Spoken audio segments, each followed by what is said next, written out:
안녕하세요. 혁성대학교 미디어영상 광고학과 공병 교수입니다. 오늘은 웨어러블 디바이스에서 스마트 안경에 대해서 살펴보도록 하겠습니다. 스마트 안경은 우리가 쓰는 안경과 다르죠. 안경이지만 스마트 디바이스이기도 한 거죠. 자, 이런 비유도 있습니다. 안경으로 쓰고 다니는 스마트폰, 그쵸? 이런 표현도 있습니다.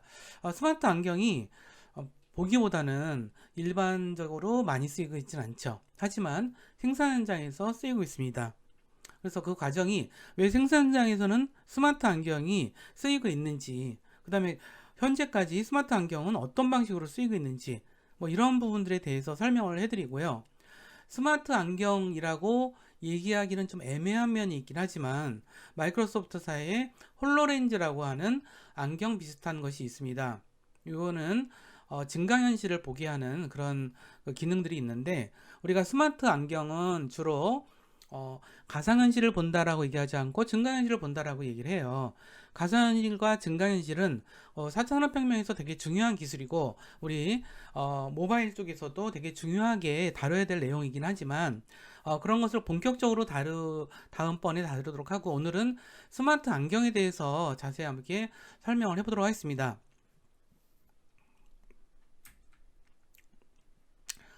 사람이 5가지 기본적인 감각이 있다라고 얘기하죠.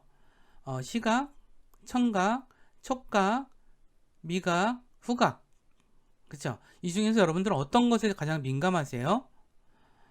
어떤 것이 가장 무서울까요? 예를 들어서 우리가 청각이 없다면 소리를 들을 수가 없죠.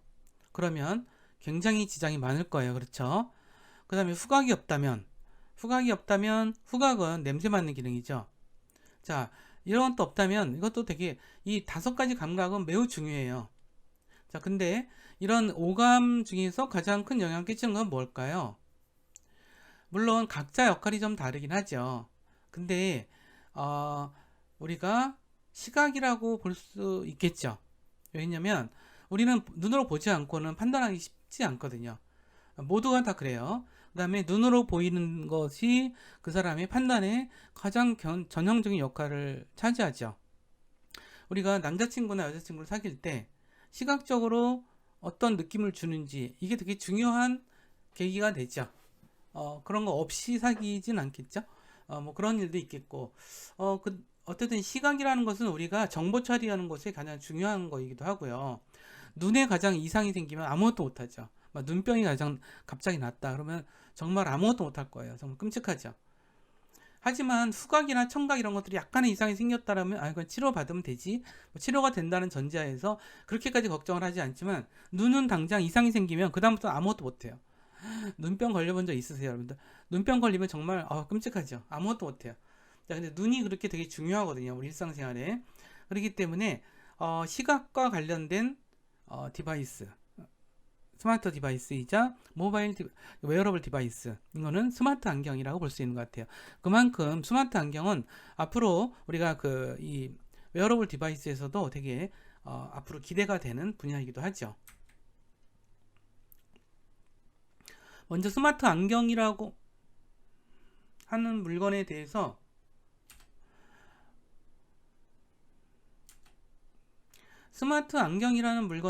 잠시 살펴보도록 할게요.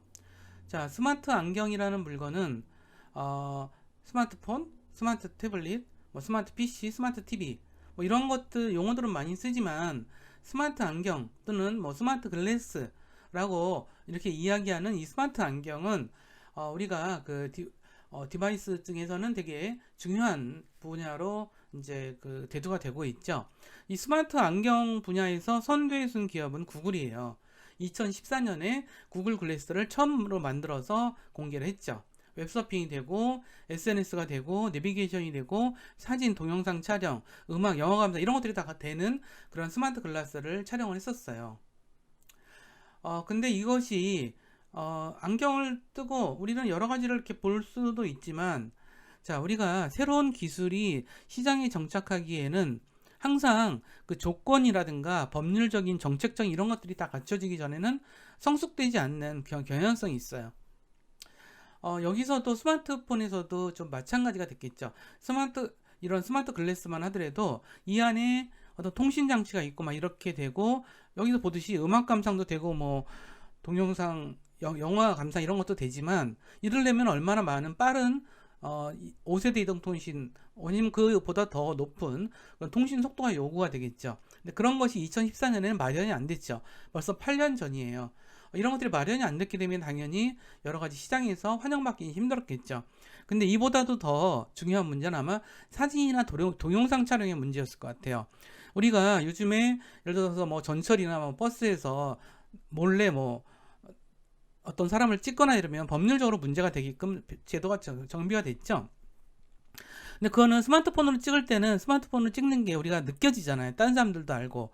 하지만 이런 스마트 글라스로 하게 되면 이게 느껴질까요? 느껴지지 않겠죠. 그 사람은 안경만 속에 있는 거예요. 그러면 그냥 계속 촬영이 되고 있는 거예요.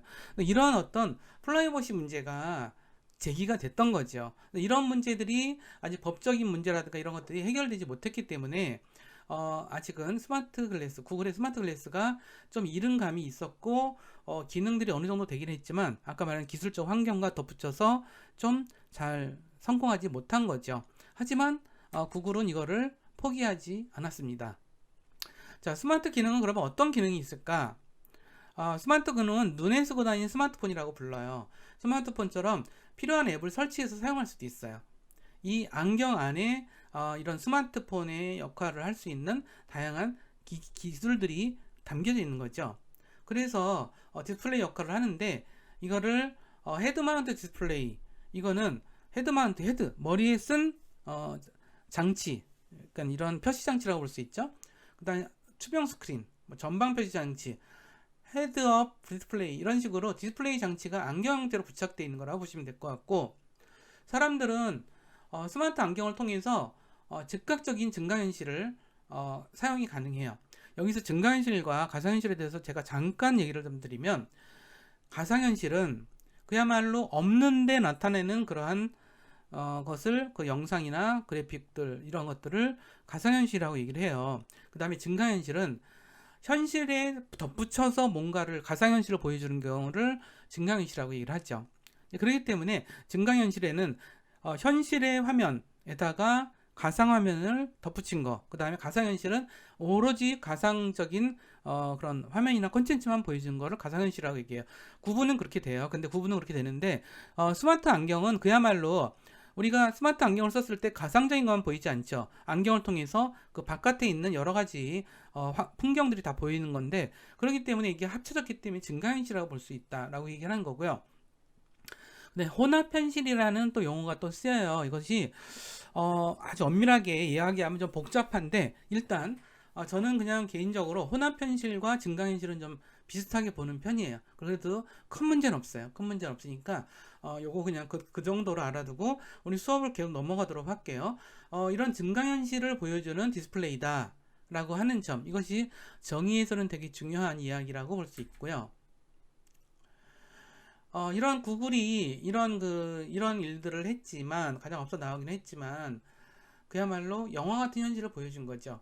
그래서 구글이 공개한 내용에 따르면은 구글 다리, 안경 이렇게 보면 요 귀에 연결되는 이 다리 있죠. 그거를 터치패드로 조작한다라고 해요. 톡톡 치면은 뭐가 넘겨지고 막 이런 식으로 이제 보여지는 거고, 그걸 타임라인 카드라고 부르더라고요. 그래서 구글 글래스는 이렇게 약간 독특해 보이는 안경이지만, 좀 약간 상당히 되게 고도의 기술이 숨어들어 있어요. 그래서 우리가 가상적인 키보드, 가상의 키보드를 손바닥으로 쳐서 뭔가 문서를 뭐 할 수도 있다, 이렇게 하더라고요. 그래서 빔을 쏴서 프로젝터를 장착할 수도 있다. 지금은 이런 기술들이 정말 꽃을 피우고 있는 거죠. 우리가 실험적으로 그런 기술들을 구현해 놓는 것과 상품으로 구현이 된 것과는 거리가 있어요. 그래서 기업들은 실험적으로는 되게 다양한 기술들을 구현해서 이렇게도 써보고 저렇게 써보고 하죠. 하지만 그것이 비용 대비 상품성의 문제로 될 때, 그 다음에 충분한 수요가 있다라고 할 때 상품화 시키는 거라고 보시면 될 것 같아요. 그럼에도 불구하고 이러한 약간 첨단의 기술 분야는 기업들 같은 경우는 손해를 보더라도 계속 개발해 나가는 그러한 경향성이 있어요. 그래서 우리가 지금 구글, 마이크로소프트, 애플, 삼성 이런 곳에서 우리가 모르는 그런 기술들이 되게 많이, 이런 관련 기술들이 계속 개발이 되고 있다는 점들, 이런 걸 전제에 깔고 우리가 좀 알아두실 필요가 있는 것 같아요. 그래서 2017년에 다시 나왔어요. 구글 엔터프라이즈 에디션이라고 하는 구글 글래스가 다시 나왔습니다. 2015년 정도에 이 사생활 문제가 됐던 것은 2015년 정도였어요. 근데 여러 가지 문제를 저기를 하고 다시 이걸 열었어요. 그래서 구글 글라스에 뭐 이걸 통해서 터치패드로 한다 그랬잖아요. 근데 이것이 지금 최신 기술에서는 음성인식 기술이 됐죠. 이런 음성 처리하는 기술, 관련 기술과 인공지능 기술이 계속 발달하다 보니까 이런 음성인식을 통해서 이걸 조작할 수 있는 그런 식이 된 거죠. 그래서 오케이 구글 막 이런 식으로 하면 이제 그걸 알아듣고 뭐 해주는 거죠. 근데 이것이 우리가 라이프 로깅 기억나세요? 지난번 시간에 얘기한 우리가 사람의 자신의 일상을 자꾸 이렇게 기록해서 저장해 두고 싶은 그런 욕구, 그것이 사실 우리가 페이스북이나 인스타그램에다가 자꾸 사진을 찍어서 올리는 것, 그것에 대한 심리적인 기절을 라이프 로깅이라고 얘기하는 사람도 있더라고요.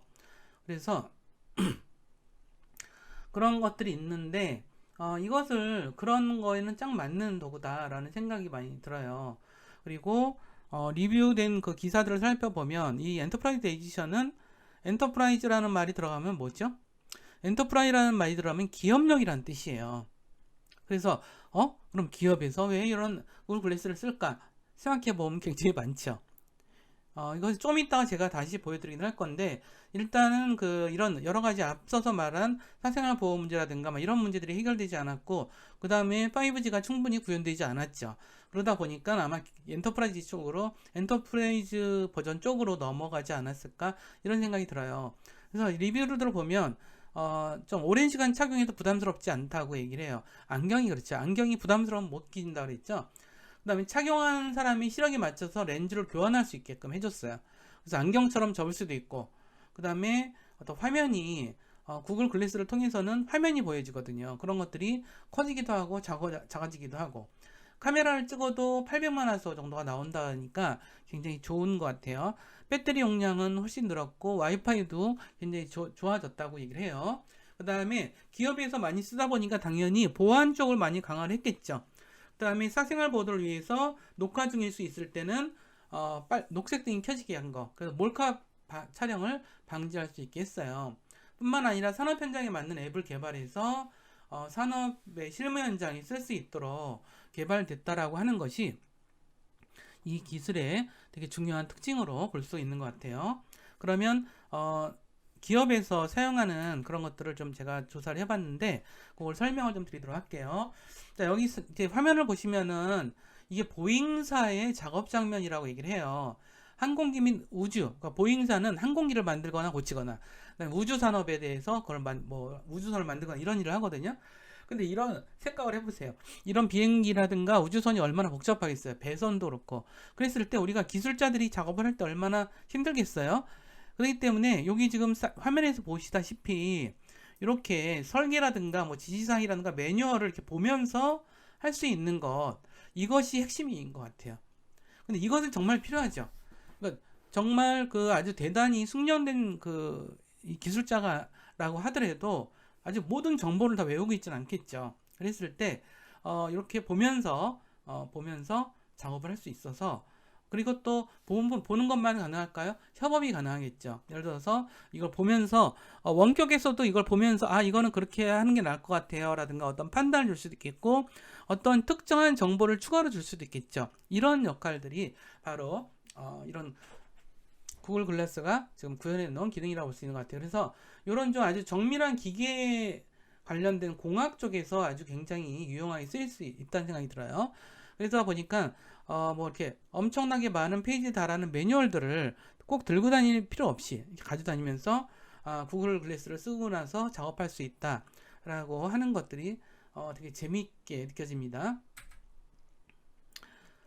의료 현장에서 사용되는 사례들도 외국 저널에 나와 있더라고요. 그래서 제가 좀 가져왔는데, 이거는 이제 의료 현장에서 구글 글래스 덕분에 사람들은 서류를 구글 글래스를 통해서 보니까 너무 좋겠죠. 그러면서 환자 눈을 맞춰서 이야기를 하면서 이런 어떤 환자에 관련된 서류를 본다거나 아니면 참고 사항들을 찾아볼 수 있거나 이런 것들이 가능하겠죠. 그래서 어쩌면 우리가 의사 선생님한테 우리가 병원 같은 데 가면 의사 선생님이 컴퓨터를 보고 막 얘기를 하죠. 이런 풍경도 곧 사라지지 않을까 이런 생각도 들어요.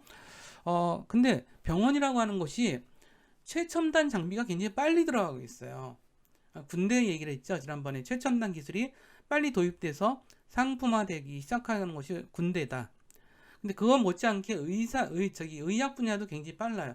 그건 뭐냐면 사람들이 워낙 많이 아프죠. 병원에 가보세요.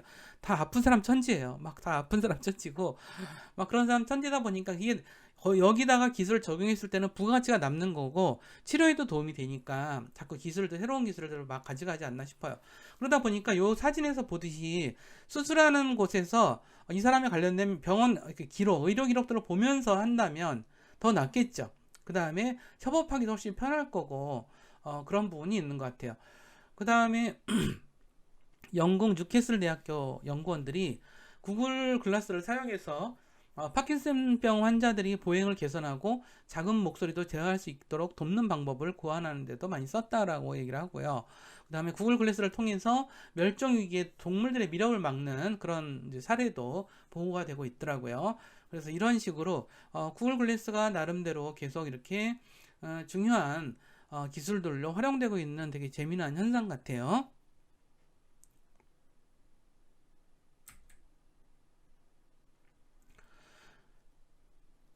그러면은 우리 홀로렌즈 마이크로소프트사에서 개발한 홀로렌즈에 대해서 공부를 해보도록 하겠습니다. 이 홀로렌즈는 마이크로소프트가 윈도우 10 발표 현장에서 무선 홀로그래픽 컴퓨터 홀로렌즈를 발표했어요. 이렇게 그 영상을 찾아보시면 되겠지만 여기 보시다시피 홀로렌즈를 이렇게 머리에 썼죠. 이렇게 머리에 쓰고 있으면 쓰고서 작동을 시키면 바로 이렇게 허공에 이렇게 디스플레이 장치가 나타나는 거죠. 자, 이것은 여기 봐서는 좀 인터넷 같네요. 제가 보기에는 이건 핀터레스트라는 프로그램인 것 같아요. 이런 것을 막 손가락으로 허공에다 손가락을 클릭해서 이런 걸 할 수가 있고 그 다음에 이 홀로렌즈에서 이런 화면이 나타나면서 이 구석에서 뭔가를 할 수 있어요. 여기 보면 뭐가 있을까요? 여기 자세히 보이시나요? 영상을 자세히 보면은 여기 뭐 이거는 스카이 뭐 저긴 것 같고요. 이건 뭐 쇼핑몰 하는 거 같네요. 쇼핑을 여기서 할 수 있나 보네요. 자, 그 다음에 넷플릭스 보이네요. 와, 넷플릭스. 선생님은 넷플릭스 영화를 참 많이 보거든요. 요즘에는 어떤 영화를 보고 있냐면 요즘에 어떤 영화를 볼까요? 요즘엔 바이킹이라는 영화를 보고 있어요. 드라마인데 그게 이제 캐나다에서 제작한 드라마예요. 근데 지금 시즌 5까지 나갔더라고요. 근데 여러분들 시간 있을 때 한번 봐보세요. 바이킹이라는 어떤 민족이 어떻게 시작됐고 그들이 어떻게 뭐 바이킹은 좀 해적지를 많이 했죠. 해적이라서 많이 뺏어가고 막 이런 일도 했고 그다음에 무역도 많이 했어요. 재밌죠. 근데 어쨌든 그 바이킹 민족이 이렇게 성장해 나가는 그 민족이 성장하고 유럽에서 정착해 나가는 과정을 다루는데 굉장히 재밌어요. 근데 그렇지만 젊은 학생들이 맞을지는 잘 모르겠네요. 자, 넷플릭스도 볼 수 있나 봐요. 그죠? 좋네요. 자, 그 다음에 여기 그 브라우저가 나오네요. 인터넷도 할 수 있네요. 자, 여기는 또 이제 보면은 음악을 들을 수 있는 것 같아요. 그래서 참 재밌는 것 같아요. 그래서 마이크로소프트사 설명에 의하면 세계 최초의 홀로그래픽 플랫폼이다 라고 얘기를 해요. 자, 홀로그래픽 플랫폼이다라는 얘기에 주의할 필요가 있는 것 같아요. 홀로그래픽 플랫폼이라면 이 홀로그래픽에 사람들이 이걸 개발해서 여기다가 공유해서 판매를 하거나 또는 무료로 공유할 수 있다는 얘기거든요. 자, 그래서 이 홀로렌즈를 통해서 현실 공간에 홀로그램을 입혀서 목소리나 동작을 통해서 상호작용할 수 있는 거. 그래서 여기서 상호작용이라고 하는 것은 목소리를 통한 상호작용이 점점 늘어나고 있다는 건 좀 재미있는 것 같아요. 여기서는 또 손으로 통해서도 할 수 있고요. 그래서 스크린을 확대하거나 3D 그래픽으로 만든 결과를 볼 수 있게 하거나 이런 일들이 가능한 것 같아요. 결국은 이거는 현실과 가상을 합성한 증강현실이다 라고 할 수 있고요. 귀 근처에 선생님이 이거 써보질 않았어요. 자료만 보고 얘기를 하는 거긴 한데 죄송하지만 귀 근처에는 스피커가 있대요. 그래서 귀가 들리겠죠? 들리겠고 그 다음에 이걸 쓰고도 일상생활 하는데 별 지장이 없다라고 얘기를 하고 있습니다. 그래서 우리가 이제 이런 홀로그램에는 이 구글과는 약간의 차이가 있지만 굉장히 많은 부분이 좀 이렇게 연결되어 있는 것 같아요. 여기 사진을 좀 보면은 안경이 있죠. 사실상 안경이 있는데 약간 선글라스 같기도 하고요. 그러네요. 사물 인터넷 기술과 연관이 되어 있고, 홀로렌즈 이것이 갖는 물체 인식과 위치 파악 기술, 이런 것들이 있기 때문에 로봇, 그 다음에 자동차, 모터사이클, 이런 3D 컴퓨터 그래픽을 활용해서 여러 가지 볼 수 있는 것 같아요. 여기 보시면은 이게 모터를 조립하는 것 같죠. 어떤 그 항공기일 수도 있겠고 배일 수도 있겠고요. 이것이 존재하지 않는 거죠. 이 테이블 위에 존재하지 않아요. 하지만 가상현실 콘텐츠로 이렇게 구성을 해으로써 이걸 서로 조입하기도 하고 그러면서 기능들을 이렇게 시뮬레이션 해 본다거나 이런 것들이 가능하겠죠. 그렇지만 이렇게 되면은 우리가 과거에는 이 생각을 좀 하셔야 돼요. 왜 과거에는 우리가 공장에서 어떤 부품을 만들 때 시제품으로서 부품을 만들 때 또는 어떤 가전제품을 만들 때 기계를 만들 때 막 이럴 때 할 때 그걸 시제품이라는 걸 만들었었어요. 판매하기 전에 미리 만들어 보는 그런 제품이죠. 그러니까 대량 생산을 하지 않으면 시제품 하나 만드는 거는 비용이 너무너무 많이 들어가요. 근데 이것이 제조업에 굉장히 커다란 어떤 난점이었거든요. 근데 이렇게 가상현실로 시제품을 만들어 보면 다양하게 이렇게 만들어 봤다 저렇게 만들어 봤다가 그래서 사람들의 의견도 듣고 한번 돌려도 보고 막 이러다 보면 굉장히 뛰어난 물건들을 만들 수 있겠죠. 자, 이 기술이 발달하는 게 이런 것들이거든요. 그래서 이런 걸 통해서 기술이 발달하는 거고요. 홀로그래픽은 뭐냐면 우리가 홀로그래픽은 영화에서 보면은 이렇게 어디 자막이 아니라 공간에 이렇게 입체적인 것들이 나타나는 거 홀로그래피라 그랬죠.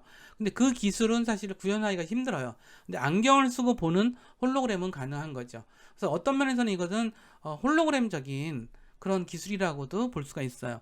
그래서 증강현실이냐 가상현실이냐, 그래서 이걸 혼합현실이다, 저는 그렇게 구분을 한다 그랬지만 어떤 면에서는 홀로렌즈는 홀로그램 쪽이 가깝지 않나. 그러니까 혼합현실이면서도 증강현실이면서도 홀로그램에 가까운 증강현실이 아닐까, 뭐 이렇게 정의를 좀 해봅니다.